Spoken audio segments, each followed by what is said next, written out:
팔과 원당. 교재 보니까 한자로 들려 있죠. 이 교재랑 같은 거죠. 네. 그래서 이거는 이 원자로 고쳐주시기 바랍니다.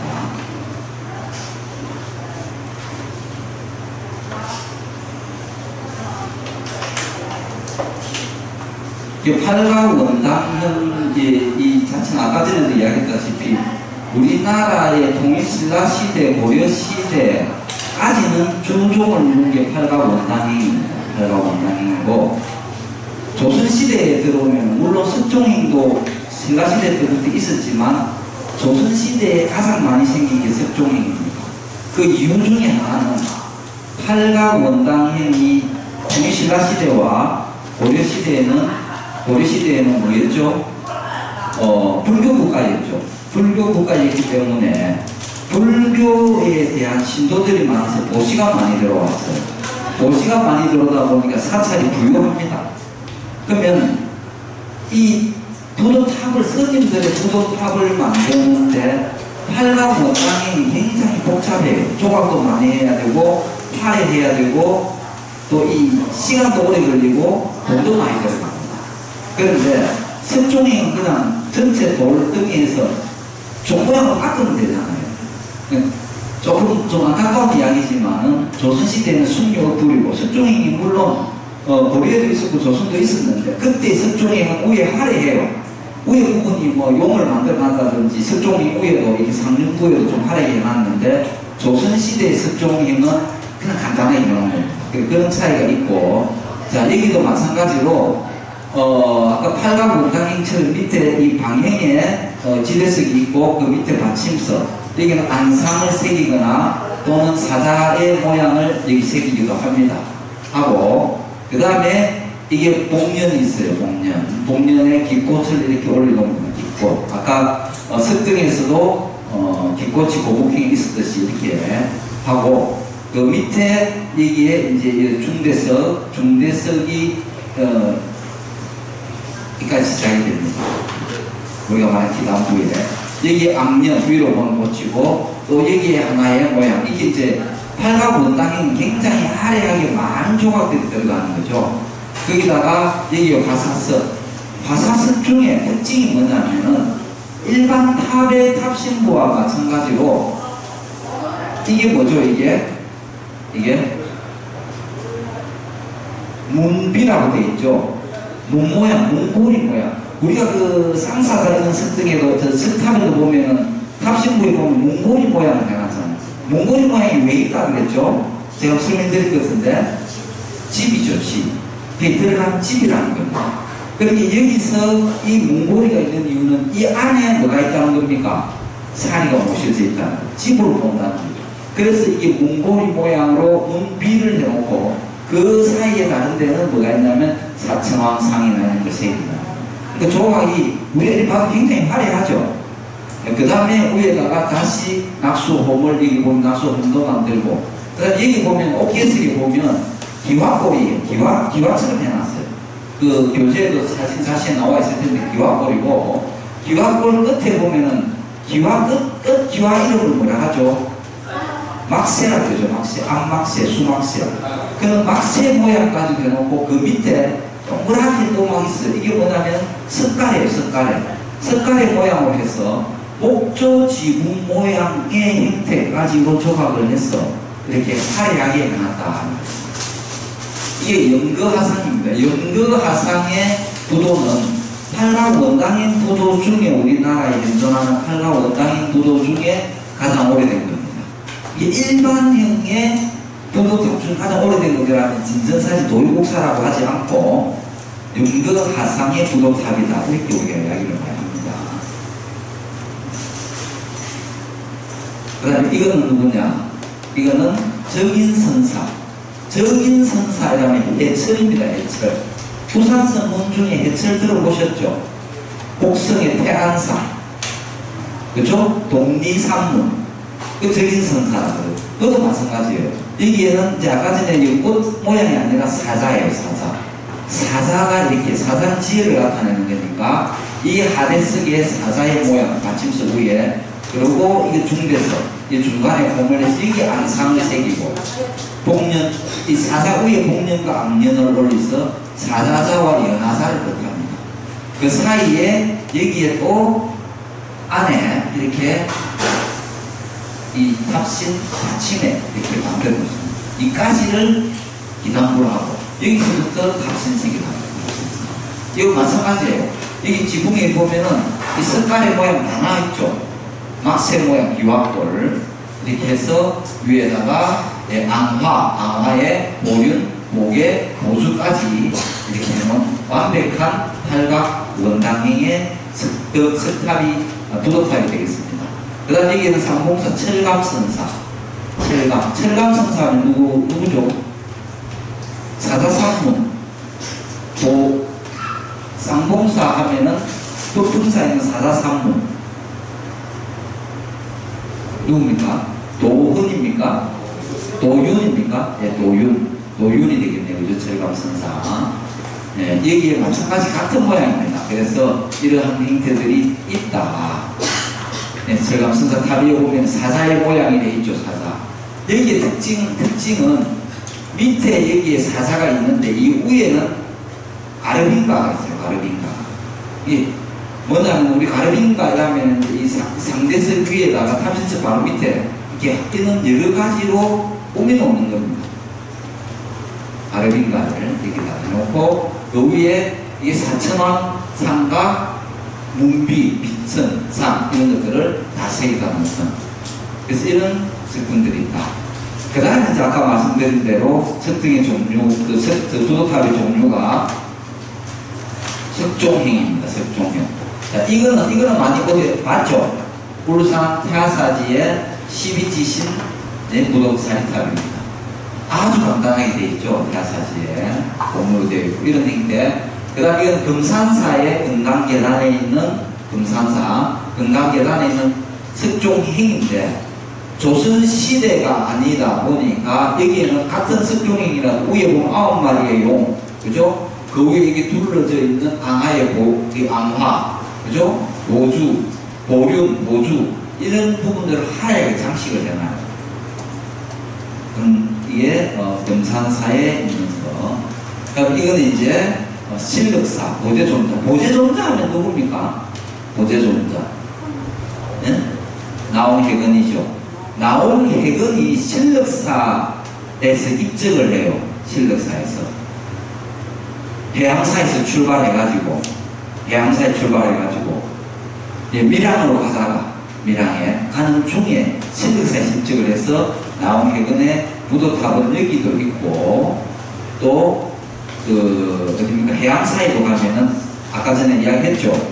그 지공과 나온 무학의 부덕탑이 다 있다는 게 이렇게. 근데 여기는 마찬가지로 석종형인데 이제 갈수록 좀 간단해지죠. 고려시대 이제 고려시대 말이잖아요. 나오면 오면서 석종이 위에 깎아서 그냥 사각의 돌 모양만 올려놓는 점점점 간편화가 됩니다. 이게 또 나온 해금 보제존자에 있는 부덕탑입니다. 이게 가게에 있던 거고 이게 현재 와서 이렇게 바뀌는 석탑의 형태로. 그 다음에 근래도 더 이런 식으로 완전히 아까 우리 누굽니까? 도의선사 부덕탑처럼 이건 완전 탑이에요. 도의선사 부덕탑은 그래도 탑신은 팔각이었지 않습니까? 그죠? 이거는 완전한 그냥 탑의 형태입니다. 이 다음에 탑신의 상륜구역. 이게 지전극사탑 법천사지에 있는 이게 원래 일본에 그 누구죠? 그 교재에 나오죠. 뭐 오사카 누구 그 집에 묘지에 후지와라입니까? 오사카 후지와라 묘지로 옮겨졌다가 1912년에 조선 이게 너무 좋아하니까 자기 조상들 집안에 묘지에 옮겨놓은 거예요. 일본 사람들이. 대단하죠. 그래서 조선 총독부가 특별 민령을 내려가지고 그 조선 총독부의 박물관으로 옮겼다가 다시 이렇게 우리 국립박물관으로 이게 이제 더 이상 지금 국립중앙박물관으로 옮기지를 못한 이유가 이 옮기면 이제 파손이 너무 심하게 될까봐 이게 해체를 할 수가 없어서 이렇게 두고 있는 겁니다. 보제존자. 이게 이제 아까 말한 보제존자, 영천사지 아까 나왔었죠. 실력사에 있는 거는 그 석종행이었는데 이렇게 영천사에는 이렇게 석탑이다. 그 결국은 이 부도탑이라는 건, 부도라는 건 탑이에요. 탑인데 단지 차이는 부처님과 뭐다? 스님의 그런 차별이다. 자세한 건 우리가 나중에 사찰 안내할 때는 오늘은 이렇게 자세하게 보지만 그런 개념이 더 중요한 겁니다. 그 다음에 이제 부도탑 앞에 있는 비입니다. 비.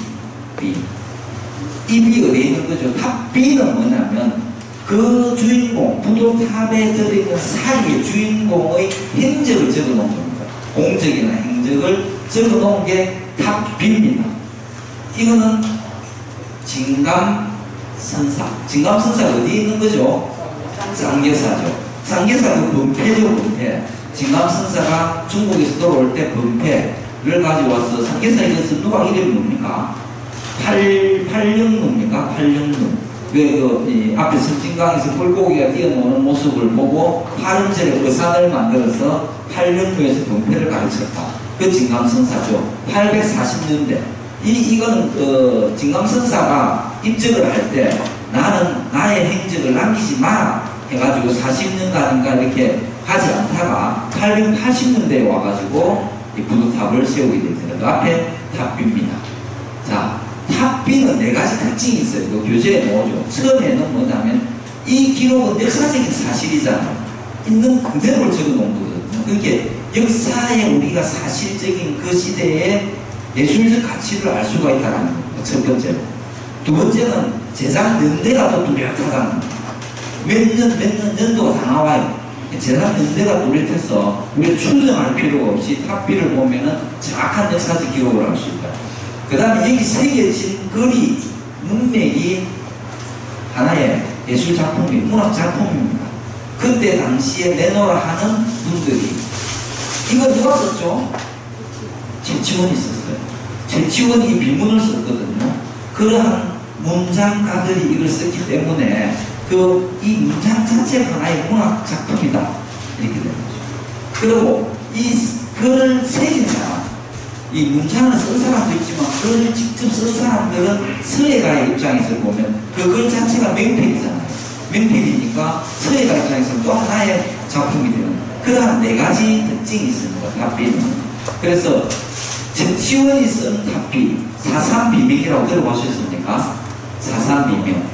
사산, 4개의 산의 비를 최치원이 쓴 게 있다. 최치원이 남겨놓은 탑비에 복사 시험에 사산비명에는 놓은 거거든요. 우리 할 때는. 자, 어려우니까.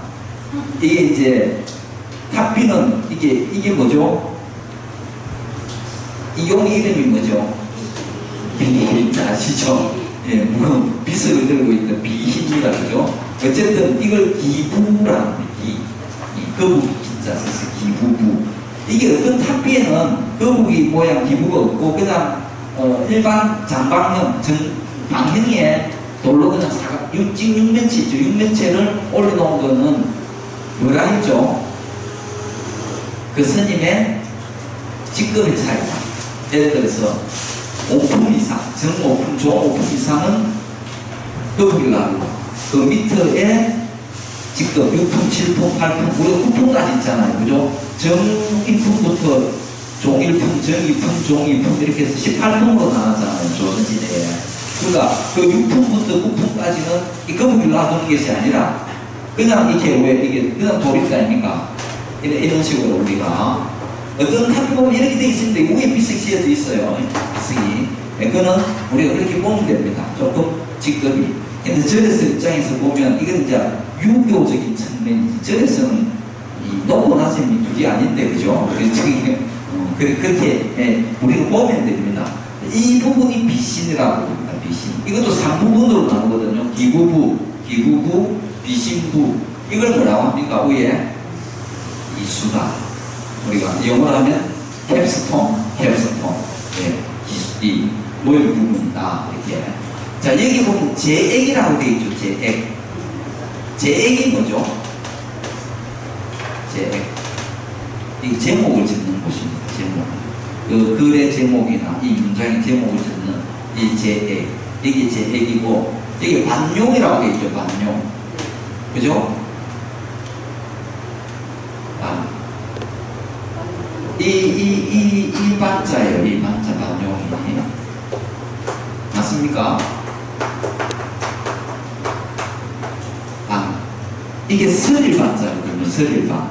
용이 땅에 서려서 성천을 하지 못한 용을 반용이다 합니다. 그래서 여기 성천을 해라고 이 반용, 이게 용의 모양이 위에 이게 이걸 반용해놨죠. 여기에 반용 그렇게 돼 있어요. 이게 이제 이게 비신에 이렇게 들어가는 부분들. 이렇게 탑비도 세 개의 부분으로 나눈다. 석비. 그래서 기념으로 제가 이렇게 자료를 한 개 더 냈습니다. 제치원이 쓴 사산 비명이 이렇게 네 가지입니다. 네 가지. 아까 전에 한 가지가 상계사에 있는 진강선사, 그죠? 진강선사 탑비고, 두 번째는 이게 누굽니까? 성주사지에 있는 낭해하상. 성주사 낭해하면 성주가 보령에 있는 거죠.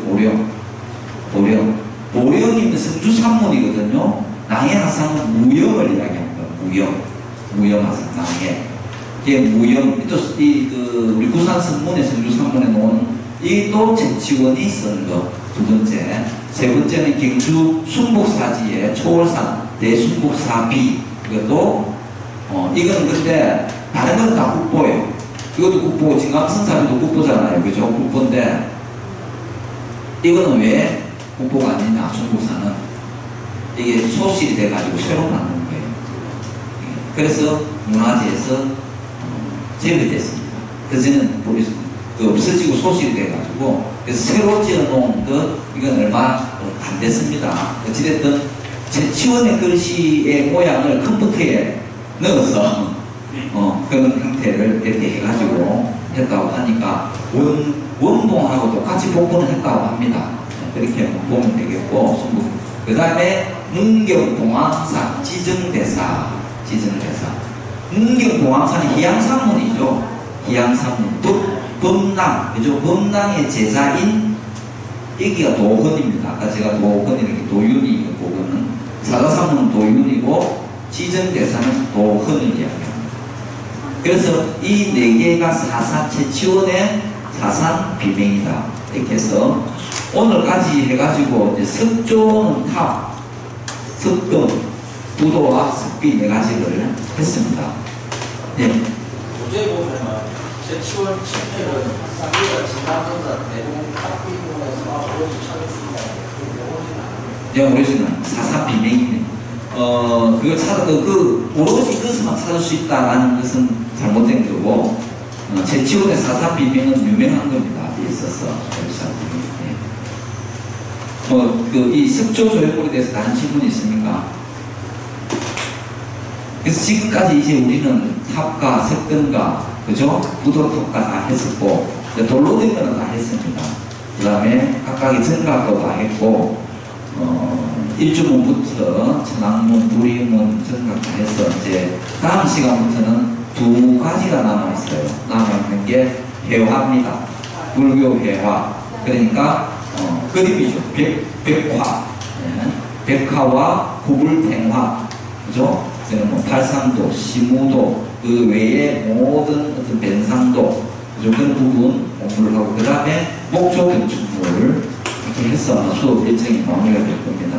그래서 오늘 여기까지 하고, 시간이 얼마 안 남았기 때문에 국주사를 잠시만 좀, 다음 주에 가기로 했는데, 그죠? 국주사 조금 20-30분만 보고 가는 거로 하겠습니다.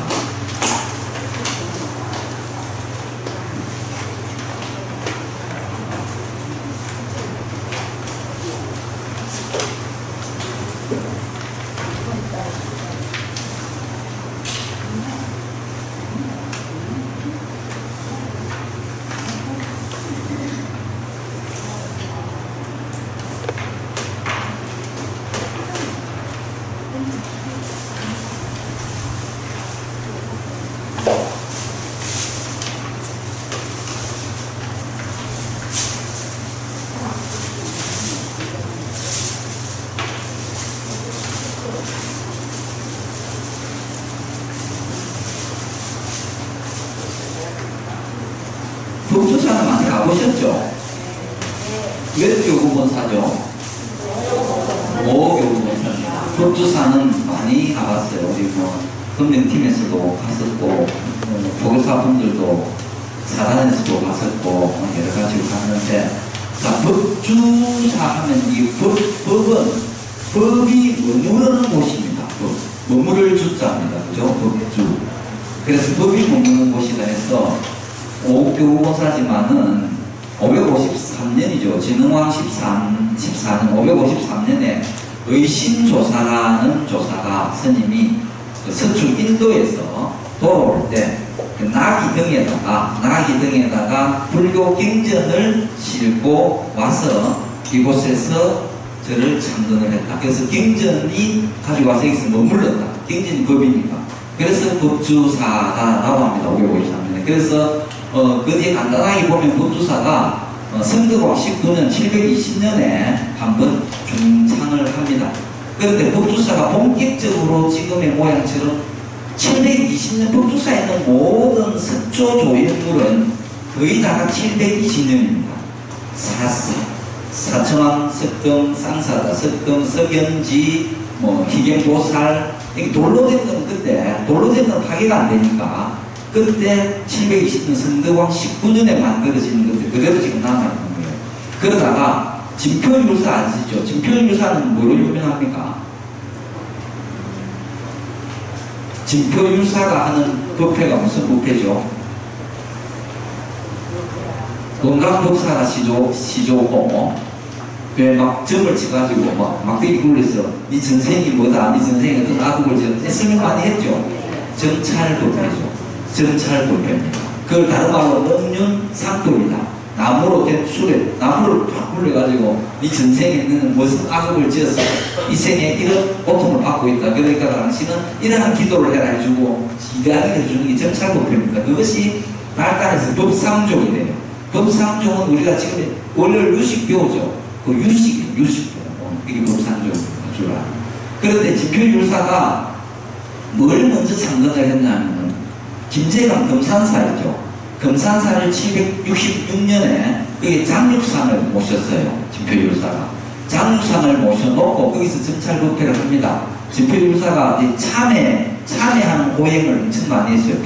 이 바위에다 몸을 내던지고 이렇게 해가지고 지상보살과 미륵보살로부터 기회를 받아서 금산사에 가서 금산사에 가면 미륵전에 그 큰 불상 있죠. 미륵불상. 물론 그것도 지금 1939년도에 만든 거지만 그 전에 그렇게 장육상을 씌웠습니다. 그리고 자기들 제사에 영심이라는 제사가 있었어요. 영심을 먼저 속리산으로 보냅니다.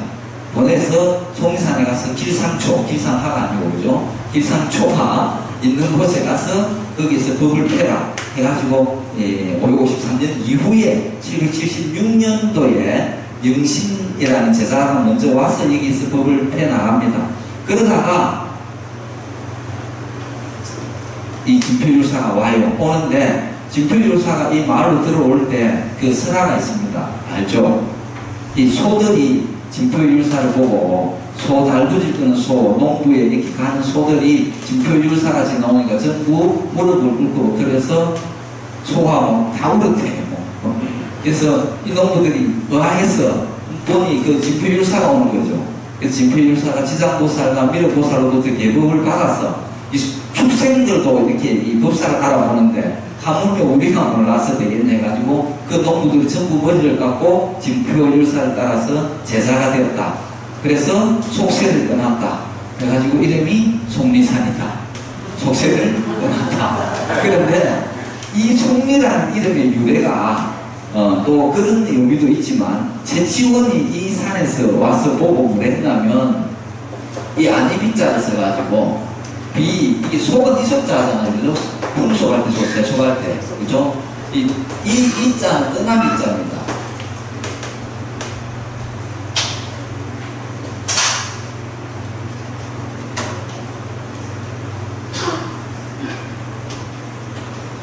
이거죠? 비속리, 비속이. 그죠? 속은 세속을 떠나지 않는데 세속이 산을 떠났다 이래가지고 그래서 속리산이 돼요. 비죠. 이 속은 비속, 뭐죠? 산이는 비산, 리속 이렇게 됩니다. 그러니까 산은 세속을 떠나지 않았는데 속리산이다. 이 세속이 산을 떠났다. 이 제치원이 남긴 시 여기에서도 속리산이라는 것이 유래가 됐다고 이야기합니다. 어찌됐든 776년에 그렇게 하고 난 다음에 고려 숙종 때 또 이렇게 들어보면은 1101년입니까? 예, 숙종 때 숙종의 아우가 대각국사 의천이 숙종의 아우의 동생이에요, 그죠? 대각국사 의천이 문족의 넷째 아들이잖아요, 그죠? 예, 대각국사 의천을 위해서 여기 임왕경회를 열었는데 임왕경회라는 것을 이렇게 법회를 열었는데 모인 선녀의 수가 3만 명이었답니다. 그때 당시에 이 건물이 60동 또 함자가 70개가 되는 그런 대찰이었다고요. 고려 조선에 들어오면 조선 이 태조가 여기는 함자가 많아요. 속리산에 봉이 총 몇 개가 있죠? 9개가 있어요. 속리산에 9개. 그러니까 제일 높은 봉이 무슨 봉입니까? 천왕봉이죠. 천왕봉. 두 번째가 비로봉. 이게 천왕봉, 비로봉, 문수봉, 안흥봉, 오현봉 다 불교가 안흥봉, 보현봉, 문수봉, 비로봉, 그죠? 천왕봉, 뭐 수전봉도 있지만 묘봉 9개. 그래서 이름을 원래는 구봉산이다 이런 이야기를 했었거든요. 어쨌든 여기 암자에 조선시대 이 태조가 와서 상한암이라는 곳에서도 기도를 열었고 또 세조는 핸드 왕후를 꿈속에서 보고 왜 피부병이 올랐댔잖아요. 꿈속에서 단종의 어머니 세조의 행수잖아요. 행수가 와서 얼굴에 침을 뱉는 꿈을 꾸고 몸에 이 종기가 나는 그것 때문에 세조는 굉장히 모처럼 많이 다녔었어요. 강원도 오대산도 많이 갔고 그래서 무수도 보고 여기 속리산에도 오고 이랬습니다. 이 속리산에 이 원양을 갔다 오면서 복천암이라고 와서 거기서도 또 사람들과 법회를 열었다 이렇게 나옵니다. 어찌됐든 법주사도 이 일본의 침략을 벗어나지를 못했어요. 1596년에 다 불타버립니다. 돌로 된 거 놔두고 타지가 않으니까 다 놔두고 다 불타버리고 우리가 그 삼행대사가 1602년부터 그 다음에 백암각성이라는 스님 들어봤죠? 백암각성 1624년에 중건을 합니다. 새로 짓습니다. 백암각성을 어디서 들어봤을까요? 그 제자는 계파성명입니다. 어디서 들어본 거 안 같습니까? 백암각성 계파성명 각항전 어디 있는 거죠? 화엄사 각항전을 누가 찾는 계파성명이 백암이 계파성명 보고 짓을 줬죠. 계파성명의 스승이다. 이게 이 백암각성은 여기에 속리산에 법주사를 중건하고 바로 지리산으로 들어갔어요. 나중에 병자호란입니까? 1630년대 병자호란이 일어날 때 성병을 일으킵니다. 대총석으로 이렇게 지시를 받아가지고 결국 입적은 어디서 하냐면은 화엄사에 있는 지리산에서 입적을 하죠. 어쨌든 백암각성이 여기서도 중건을 합니다. 그때 대대적인 중건을 많이 해요. 그래가지고 지금에 있는 대부분의 건물들이 1620년대에 그때 물론 중간에 보수는 했지만 법주사에 그렇게 오래된 건물들이 많이 있습니다. 그리고 우리가 잘 아는 미륵대굴 있죠. 미륵대굴도 그 776년에 진표 율사가 세웠어요. 세웠을 때 그게 이 난때 임진왜란때 불탔다가 1624년에 용화전을 해가지고 다시 장류상을 모셔야 되는데 근대에 와서 1800년대에 와가지고 1860년, 70년대에 와서 고종의 아버지가 누굽니까? 흥선대원군이죠. 흥선대원군이 화폐를 만들잖아요. 당백전입니까? 화폐를 만드는데 전국에 있는 청동, 쇠 이런 걸 다 끌어들인 거예요. 그래서 여기에 있는 법주사에 있는 철당단도 그때 무너지고 왜 만다고 가지고 가서 돈 만든다고 이 청동 대물도 그 불상도 싹 다 가지고 와서 그걸 다 해버린 거예요. 그래서 그 뒤에 지금 미륵사, 금산사에 미륵진에 있는 장육사과 같은 그걸 만든 사람이 근대 조각가 김복진이라는 분인데 그 금산사 걸 하고 여기 북주사에서 시멘트로 1939년부터 시멘트로 이 대구를 또 만듭니다. 만들다가 6.25를 만나요. 6.25를 만나니까 또 못 짓잖아요. 6.25 끝나고 1964년에 시멘트로 된 청동대구를 완성을 해요. 완성하는데 그 완성할 때 이 김복진이가 그 만들다가 세상 떠납니다. 그래서 시멘트로 되어 있는 거를 1984년도에 와가지고 이 대구를 갖다가 이제 흘고 시멘이 금이 가고 깨지니까 그걸 흘고 이제 청동으로 만듭니다. 그래서 6년간 해서 청동밀 대구로 1990년에 정안식을 하는데 그래서 12년 동안 다시 금으로 도색을 해요. 그래서 엄청난 돈을 들여서 금으로 도색했는데 2002년에 금으로 도색이 됐는데 이 금을 도색한 분이 금에 뭘 섞었는지 모르지만 얼마 되지 않아서 금에 녹이 쓰는 거예요. 녹이 쓸고 막 엉망됩니다. 나중에 이제 사진을 보여드리겠지만 그래서 2015년에 다시 그걸 다 깎아내고 운동비를 그걸 합니다. 그래서 북주사는 무슨 어떤 신앙이냐 하면 처음에 시작은 미륵신앙이었어요. 그죠? 용화 대전이라고 지금 대웅전보다도 훨씬 큰 미륵신앙이었는데 고려시대 들어오면서 하암신앙이 같이 만납니다. 그래서 대웅도전에 가면은 비로자나 삼종불상이 있어요. 원래는 대웅전 앞에 쌍사다 석등과 팔상전이 일직선이고 팔상전과 직각으로 지금 대불 있죠. 금동 대불이 있는 거기에 용화보전이 있었고 희경보살상이 그 앞에 있었고 그래서 사람들이 희경보살상이 머리에 이고 있는 게 바로다. 석등이 아니고 항로가 아니고 바로다 하는 게 이 희경보살상이 용화보전 앞에 있었으니까 순위를 받는 거 아니냐 이렇게 이제 이야기를 하게 되는 계기가 학자들이 그것을 봅니다. 그리고 석연지도 그 앞에 있고 사천왕석등 지금 대웅전 쪽에 있는 사천왕석등도 원래는 용화보전 앞에 석등이 있었어요. 그래서 팔상전을 기준으로 해가지고 직각을 내립니다. 고려시대 때 보면. 그래서 하음신앙과 미륵신앙이 같이 쌍존을 하게 되는 그 시대에 있었는데 지금 다시 2015년에 이제 이 대부를 갖다 씌우면서 원래의 미륵신앙으로 미륵신앙 도량으로 조금 돌아가고 있는 그런 상황입니다. 여기는 보물이 12개가 있습니다. 국보가 3개가 있고 무형문화 그 외에 유형 문화재들이 많이 있어요. 북주사는 2018년도에 뭐가 됐죠? 산사 한국의 산지섬은 이렇게 7개가 등록이 됐죠. 7개가 등록이 됐는데 이것이 유네스코 유나이티드 네이션 하면 세계 그죠?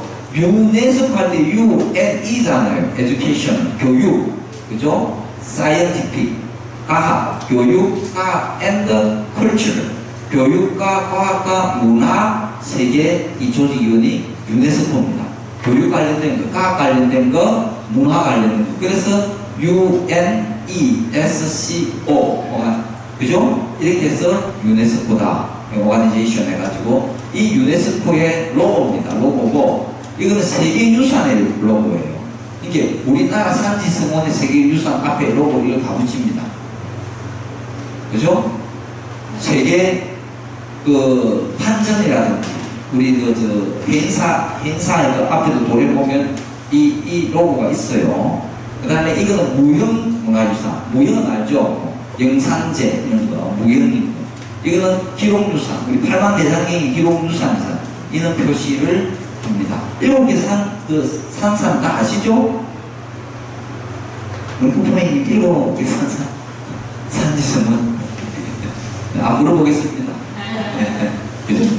이게 한번 볼까요? 안동에 가면 천등산에 천등산, 봉정산, 태백산, 부석산 또 내려오면서 마곡산은 무슨 산입니까? 태화산, 마곡산, 속리산, 북주산 내려와서 영축산, 통도산 저쪽에 전라도 쪽으로 가면 조계산, 서남산 그 다음에 두륜산, 대흥산 이렇게 7개가 산사 유네스코에 등재가 된 겁니다. 2018년도에 그 중에 속리산, 북주산 이렇게 들어가는 겁니다. 자 이렇게 부석산처럼 이 유네스코 기록 다 붙여놓죠. 이게 세계 문화유산의 표시입니다. 로고 우리가 혹시 가다가 이런 게 있으면 저게 뭐냐 하면 이거는 로고다. 이렇게 로고. 자, 이게 1920년대의 법주사의 모양 형태입니다. 법주사. 여기 보면 이게 대웅 보전이에요. 지금 있죠. 대웅 보전이고 이게 팔상전이죠. 이 대웅전과 팔상전이 일직선인데 이렇게 정각들이 이렇게 있는 상고로 수정봉, 비로봉, 속리산 나타나는 이게 위성사진으로 여기 금동 미륵대굴이 있고, 그죠? 이게 팔상전이죠. 지금은 미륵대굴이 여기 있잖아요. 원래는 이 자리입니다. 이 자리. 이게 용화보전 자리예요. 용화보전 자리 이 일직선이었는데 남쪽으로 10m를 옮겨가지고 이렇게 한 겁니다. 그리고 여기 대웅보전과 일직선으로 이렇게 따지고 여기에 사천왕석등하고 뭡니까? 상사석등, 그죠? 여기에 아까 말씀드린 팔상전에서 여기 희경보살, 사천왕석등, 석연지, 여기 용화보전 이렇게 직각을 이루었다 이야기. 자, 이 모양이 넘어갈게요. 이렇게 됐습니다. 그 다음에 속리산 들어갈 때 입구에 우리가 볼 수 있는 거. 우리 회장님이 프린트하기 너무 힘들다고 법주사를 3주에 거쳐서 해주면 좋겠다는데 3주는 너무 무리고, 그죠? 네. 이번 주하고 다음 주 2주 동안 하도록 하겠습니다. 시간도 다 돼가니까 법주사가 많았어. 네. 여기에 이게 전기품송이죠. 전기품송. 이게 800년대입니다. 교재에 600년대에 있던데 800년대인 거예요. 800년 된 수령입니다. 이게 전기품송은 이건 남성행입니다. 이렇게 외줄기로 우뚝 솟아서 남성행이다. 아시죠? 세조가 1464년에 세조가 전기를 1455년에 했거든요. 이게 세조 9년에 64년에 이 요약을 하기 위해서 이것이 오는데 임금이 타는 가마를 뭐라고 합니까? 연이라는 연. 이 연이 이렇게 지나가는데 이 나무가 우거지가지고 가지가 연이 걸린다. 그래서 이 간 사람 보고 나무가지에 연 걸린다 그랬더니 이 기록에 놓은 사석에 놓은 겁니다. 나무가 어떻게 올라가는지 바람이 불었는지 어쩐지 모르지만 하여튼 가지가 탁 걸렸대요. 그래서 연이 무사히 그냥 지나갔다. 세조 고맙잖아요. 임금이니까 나무도 이렇게 들어준다. 그러다가 아까 이야기했던 복천함에서 3일 부패라고 돌아갈 때 한양으로 돌아가는데 갑자기 이 앞에서 비가 쏟아진 거예요. 비가 쏟아지니까 이 우산에 미칠 준비가 안 돼서 전부 이 나무 밑에 있는데 그때 나무가 참 우거지가 있었겠죠. 이건 지금 많이 우리가 이 폭설로 인해 갖고 많이 꺾인 겁니다. 이제 완전히 덮여서 비를 피했다. 그래서 임금이 갈 때는 나무를 들어주고 돌아올 때 비까지 피하게 해줘서 뱃설이 됩니다. 정이품이라고. 정이품은 그때 당시 세 번째 뱃설이에요. 정일품, 종일품, 그 다음 정이품. 지금으로 치면 우리나라의 장강급, 그때 당시에 대제학 이런 이게 얼마나 높은 뱃설을 줬습니까? 이게 정일품 송입니다. 천년기념물이에요. 1103호로 등재가 되어 있습니다. 이렇게. 예, 정의품 송이 다 조금 전에 제가 설명드린 내용이 여기 다 기록이 되어 있는 그런 부분들입니다. 예, 똑같은 이야기고요. 그 다음에 정의품송 600년대 부인이 있다. 부인송. 예. 자, 이 모양이 예상처럼 좀 이렇게 여기 우산과 같이 이렇게 약간 붙어짐하다. 아까 전에 정의품송 우뚝 솟았다. 그래서 남성적이고 이렇게 약간 우산감처럼 퍼져 있다 해서 부인 여성적이 돼서 부인송입니다. 600년대인데 이것도 천년기념물 352호입니다. 인근에 있는 건데 이거를 2002년에 정이품송에 그 꼭 가루를 받아가지고 가루바지를 해서 홀레식을 올렸어요. 우리 2000년 월드컵 할 때. 그래가지고 그 가루를 받아서는 후계목을 키운 겁니다. 여기 보면 그렇게 이 충청도에서 후계목을 키웠다라고 이야기가 나옵니다.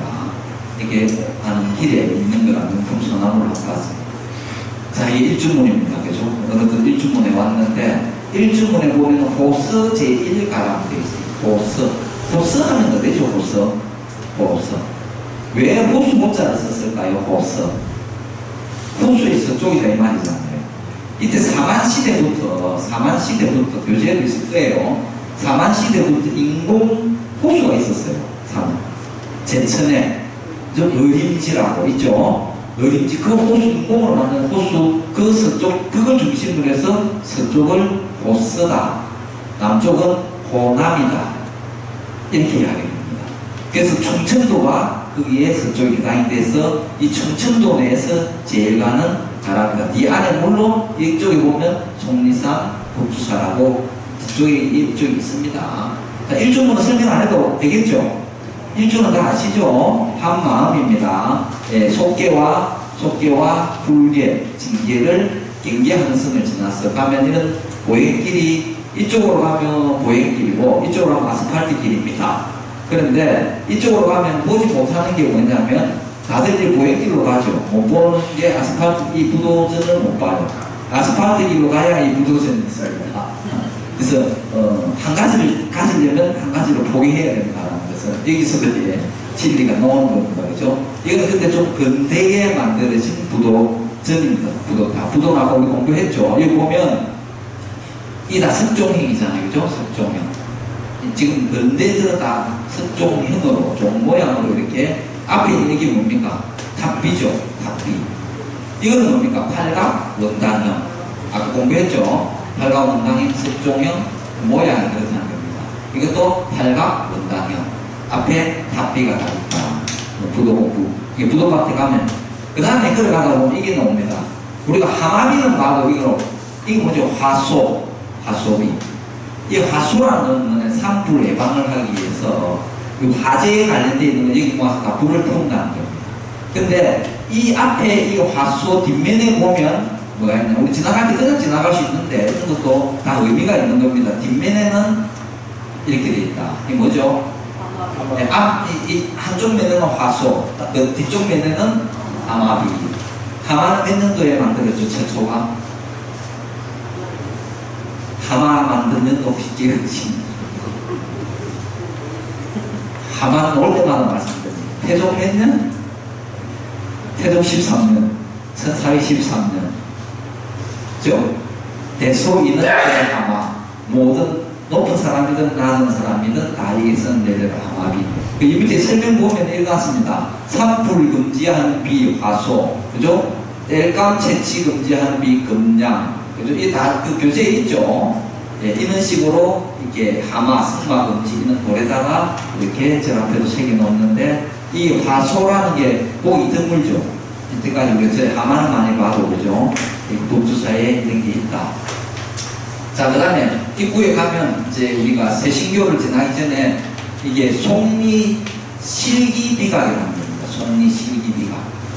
이게 1666년에 만든 겁니다. 왜 이 부분을 설명을 하냐면 오늘 우리 송리산 이번 달에 못 가니까 좀 자세하게 송리산을 공부를 해보면 이 송리실기 실제 있었던 기록을 얘기한다는 송리라는 게 이거는 1666년에 그때 당시에 송시열이라는 분이 이 비문을 찍고 그 명필가인 송중길이라는 분이 썼는데 이 충청북도 유형문화재로 지정이 돼 있어요. 167호로. 이 글 내용이 뭐냐면 이 봉중에 수전봉에 가면 거북바위라는 게 있어요. 그 거북바위에 관련된 내용입니다. 이게 보면 이 수전봉, 이게 수전봉인데 이 거북바위 보이죠? 이 거북바위의 내용이 뭐냐? 이 거북바위, 이게 거북바위입니다. 수전봉에 가면 있어요. 이게 왜 여기 목에 보면 이 시멘으로 붙여놨죠? 이 거북바위가 바라보는 쪽이 서쪽이에요. 이게 우리나라에서 서쪽으로 바라보면 중국이 됩니다. 이 중국 강태종이 어느 날 여러 가지 설이 있습니다. 세수를 하다가 그랬다고, 꿈을 꾸다 그랬다고. 세수를 했는데 꿈속에 거북이 모양이 비쳐서 거기도 점술가가 있으니 물어보니 이 동북이 우리나라잖아요. 거북이가 있는데 그 방향이 거북이에 커다란 거북바위가 있는데 이것이 재물을 가지고 오는 건데 자기 나라에서 이 재물을 가지고 와서 당나라에 우리나라로 다 가지고 온다. 그래서 사람을 보내서 목을 쳤다. 재물을 안 가까이 있어. 그런 설이 있고 또 실기비각이 아까 그 송리 실기비각 있죠. 그게 그 내용들이 다 나와요. 나오기 때문에 이 내용에 이렇게 나오는데 그거보다 더 좀 근거가 있는 말은 우리가 인지내할 때 맹해도움을 받잖아요. 맥나라의 장수 이여송이라는 사람이 있어요. 이여송이 여기까지 내려온 거예요. 내려와서 이 산에서 이걸 보고 이 거북 모양이 이 사람이 맥나라 장수 이여송이 약간 점수를 본 모양이에요. 한자에 넣는 부분들을 이걸 보고 이 저거 나라의 맥나라의 재물을 이쪽으로 다 옮겨온다 해서 목을 친 거예요. 이 주위에 흙이 다 빨갛답니다. 네. 전체가 성취를 하는 건 아니고 기록되어 있는 걸 이야기를 합니다. 실기비각에. 흙이 빨랐는데 이 목을 씻을 때 흙이 거북이 피가 이 산에 다 빨갛게 물들였다. 그래서 이 이야기를 듣고 난 다음에 1653년에 아까 백암각성이 있었죠. 1653년에 옥천 군수가 있어요. 옥천 군수 이두양이라는 분이 군수가 이 이야기를 듣고 백암각성 스님한테 산에 올라가서 잘려나간 거북이 목을 찾아라 지시를 했네요. 그래서 찾아간 거예요. 찾아서 붙일 수가 없잖아요. 그죠? 그래서 이 시명 모양으로 이렇게 지금 붙어져 있다. 했는 이야기입니다. 그리고 그 거북이 등에다가 이 여송이가 목만 자른 것이 아니라 이 등에다가 10층 석탑을 올려놨어요. 거북이가 못 움직이게. 10층 석탑을 올려놨는데 실제로 있었대요. 이 10층 석탑을 아까 말한 대로 1653년 뒤에 12년 뒤에 충청도 백마절도사 민진익이라는 분이 그 관찰사한테 시켜서 이200이라는 관찰사한테 시켜서 10층 석탑도 다 가게를 무너뜨렸다. 근데 이게 주는 의미가 실기비각에서 이것이 주는 의미는 뭐냐면 그때 당시 우리나라가 친명사대예요. 중국이 계속 사대잖아요. 친명사대인데 그때 우리나라 정권을 잡아놓은 사람들이 승리학 유학자들이죠. 이제 불교를 억압하는 유학자들이 불교를 미신에 근거해서 불교를 억압하는 그런 내용이다. 그래서 미신을 다 받아. 그걸 믿을 것이 못한다. 결론은. 그 실기비각의 내용은 그 의미입니다. 그래서 이 내용이 좀 많이 나와서 이 실기비각에 아까 말한 대로 문화재로 문화재로 됐고 거기 조금 보면은 이런 행적비가 있는데 이 행적비는 백암각성의 행적비입니다. 아까 말씀드린 대로 백암각성이 여기 와서 중건을 하고 아까 다시 하엄사에 가서 하엄사도 중건을 하고 한 분인데 이 위에 이 지붕 있죠. 이 지붕이 나중에 우리 목조 건축물을 할 때 이런 거를 팔짝지붕이라 하잖아요. 그죠? 마배 지붕, 팔짝지붕하고 그 사이에 무진각 지붕인데 이 돌 모양을 무진각 지붕 형태로 만들었다. 이 백암각성의 행적비가 적혀 있습니다. 즉 병자호란이 일어났을 때 성벽을 이끌고 산성, 남한 산성에 가서 물리쳤다는 그런 내용들. 그래서 이것도 충청북도 유해문화재 71호로 지정이 되어 있는 그런 작품입니다. 그리고 좀 뒤에 보면은 이거에 뒤에 보면 이 또 비석이 또 하나 써 있죠. 이것은 여기 자세히 보면 봉교라고 되어 있습니다. 봉교, 교재에 봅니다. 봉교. 봉교라는 것은 왕이 내린 명령으로 임금이나 우드들의 가르침을 받는다. 이 봉교. 그 봉교의 내용은 이렇다. 있죠. 이게 써놨죠. 봉교의 내용. 속리산에 들어가서 놀지 말고 거기에 있는 승려들한테 자백을, 쓸데없는 자백을 함부로 시키지 마라. 그 비변사에서 이렇게 명을 내린 그런 내용을 적어놓은 겁니다. 70여로. 그래서 오늘은 이게 문까지만 하고 다음에 이제 할게요. 여기 이 세신교입니다. 세신교, 마음을 심는, 번뇌의 마음을 독당에 들어가 있는 심는. 원래 세신교는 일주는 앞에 있거든요. 법투사는 이 강에 천에, 이 달천이라는 남한강으로 연결되는 천인데 달천이라는 흐름이 일주문 쪽으로 흘러가지 않다 보니까 일주문 안에 와서 세신교를 만들었는데 이 문의 이름은 아까 말한 대로 수전공, 맑고 깨끗하다는 수전교입니다. 수전교.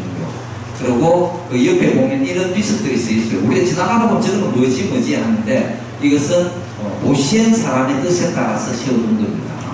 별로 중요한 건 아니지만 그 내용에 그렇게 되어 있는 거예요. 자, 일주문을 지나간 두 번째 문이 뭐죠? 금강문입니다.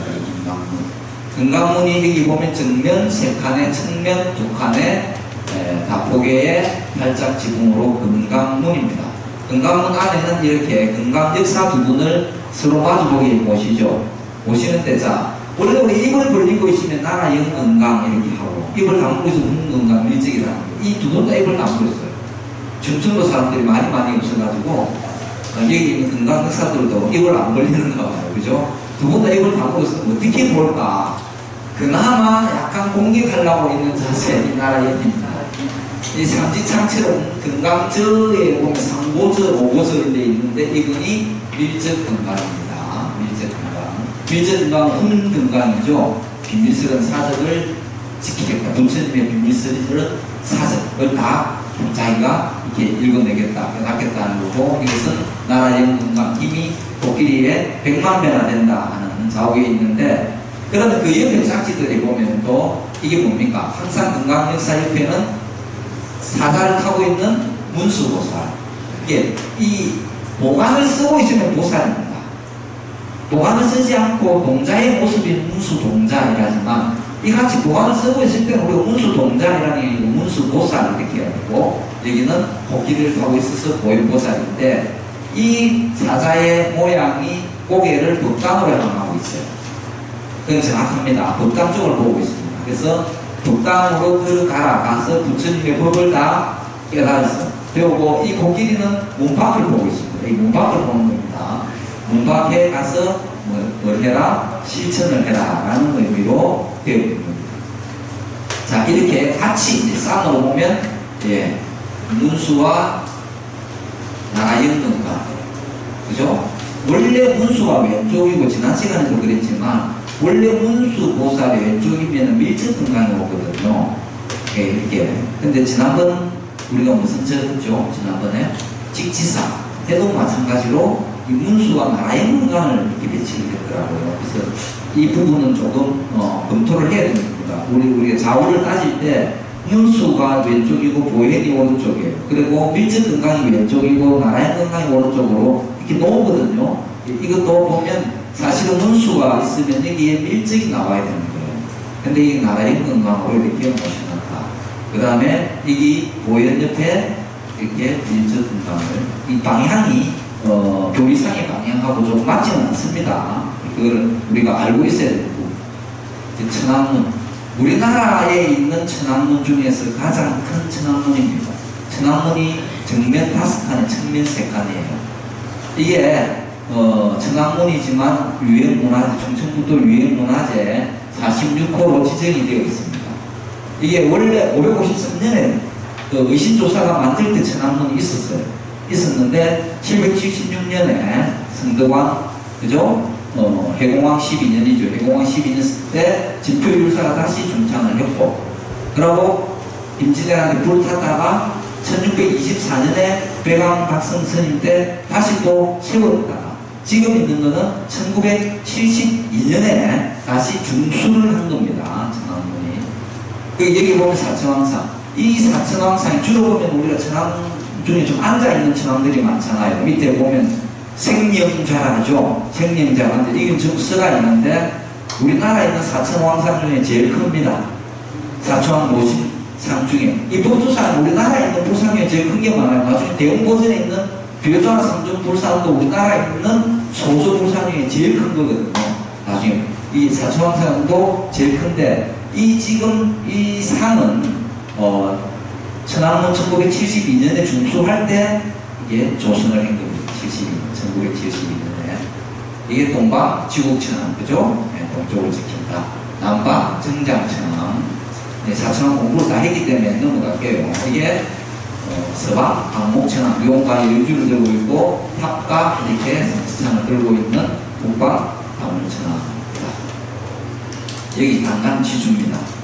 단간지주가 이 단간지주가 언제 만들어졌냐면, 법주사의 사직기에 의하면 단간지주가 고려 7대 왕이 목종이에요. 목종 9년인 1006년에 단간지주를 만들었는데, 그때 당시 높이가 16m였습니다.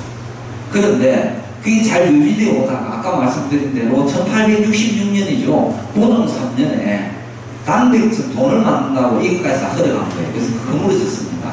이게 건물이 졌다가 1910년대 순종 때 이 단간지주를 다시 22m로 만들었는데, 현재 있는 건 아까 사천왕문 중수하고 사천왕 조선을 할 때 1972년 그때 다시 이렇게 세운 겁니다. 지금 있는 거는. 그래서 이거는 문화재로 등재는 되어 있지 않습니다. 사천왕문은 왜 문화재냐? 그건 중수를 했거든요. 사라진 게 아니라 새로 지은 것이 아니고. 그래서 문화재로 남아있는데, 우리 단간지주 공부했죠? 이게 안에 이게 여기다 단간을 놓는 원봉, 밑에 있는 걸 원자, 위에 강부, 강봉, 복습입니다. 그죠? 이 지대서. 그죠? 이걸 안색에서 이게 지주고 이게 난간이면 다 앞에 공부를 한 겁니다. 오늘은 난간 지주까지 보고 다음 주에 석연지부터 법조사는 문화재가 워낙 많아서 조금 시간이 걸리니까 다음 주는 시간 날 때 법조사를 마칠 수 있도록 해야 합니다. 여기까지는 질문사항 있습니까? 이제는 뭐 이제 문화재를 우리가 두 달 뒤에 하니까 다 아시겠죠?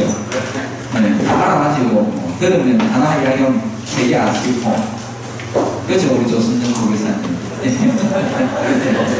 선물을 것도 없고 그죠? 네, 수고하셨습니다.